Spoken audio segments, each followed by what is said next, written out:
നവരാത്രി കാലങ്ങളിൽ തമിഴ് ബ്രാഹ്മണ ഗൃഹങ്ങളിൽ ബൊമ്മക്കുലു ഒരുക്കുന്നത് പതിവായിരുന്നു.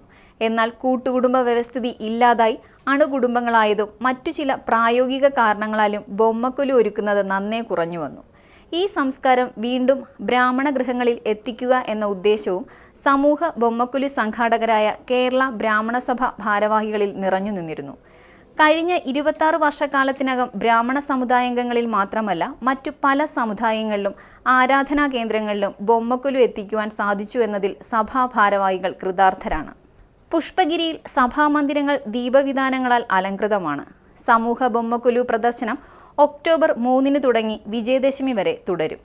വൈകിട്ട് 6 മണി മുതൽ രാത്രി 8 മണി വരെയാണ് പ്രദർശന സമയം. ബഹുനില റാക്കിൽ പുരാണങ്ങളിലെയും ഇതിഹാസങ്ങളിലെയും അനശ്വര മുഹൂർത്തങ്ങളും അവതാരങ്ങളും പുണ്യപുരുഷന്മാരുമാണ് ബൊമ്മകളിൽ പുനർജനിച്ചത്.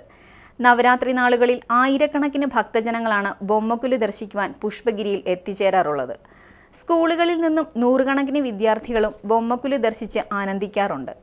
പതിവിലും 10 മടങ്ങ് പുതുമകളോടെയാണ് ഇക്കൊല്ലം പുഷ്പഗിരിയിൽ ബൊമ്മക്കുലു അണിയിച്ചൊരുക്കിയിട്ടുള്ളത്.